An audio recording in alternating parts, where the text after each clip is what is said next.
271 trillion രൂപ സമ്മാനം വാഗ്ദാനം ചെയ്ത ഒരു ബ്രിക്സ്റ്റാൻഡ് മത്സരത്തിലേക്ക് ഒരു ഗർഭിണി കടന്നുവന്നു. സ്റ്റേജിൽ കയറിയതും അവർക്ക് പെട്ടെന്ന് പ്രസവവേദന തുടങ്ങി. എല്ലാവരെയും ഞെട്ടിച്ചുകൊണ്ട് അവിടെ വെച്ച് തന്നെ ഒരു കുഞ്ഞിന് ജന്മം നൽകി. അതിശയിപ്പിക്കുന്ന കാഴ്ചയായിരുന്നു അത്. ആ നവജാത ശിശു ഉടൻ തന്നെ എഴുന്നേറ്റ് നിന്ന് മത്സരത്തിൽ പങ്കുചേർന്നു. കാണികളെല്ലാം ആ അമ്മയെയും കുഞ്ഞിനെയും ഉറ്റുനോക്കുകയായിരുന്നു. എന്നാൽ അപ്പോഴേക്കും മത്സരം കൂടുതൽ വിചിത്രമായി മാറിക്കഴിഞ്ഞിരുന്നു. മത്സരാർത്ഥികളിൽ ഒരാൾക്ക് ദേഷ്യം വന്ന് തന്റെ എതിരാളിയുടെ മുഖത്ത് മൂത്രമൊഴിച്ചു. മറുഭാഗത്ത് ഒരു യുവാവ് തലയിൽ കറങ്ങാൻ തുടങ്ങി.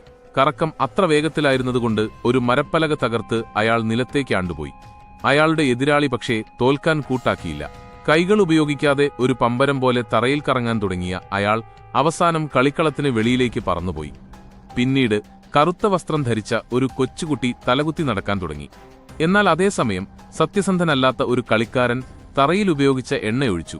കുട്ടിക്ക് നിയന്ത്രണം വിട്ട് തെന്നി കാണികൾക്കിടയിലേക്ക് പാഞ്ഞുകയറി സ്റ്റേജിൽ നിന്ന് തെറിച്ചു. റോഡ് മുറിച്ചു കടന്നു.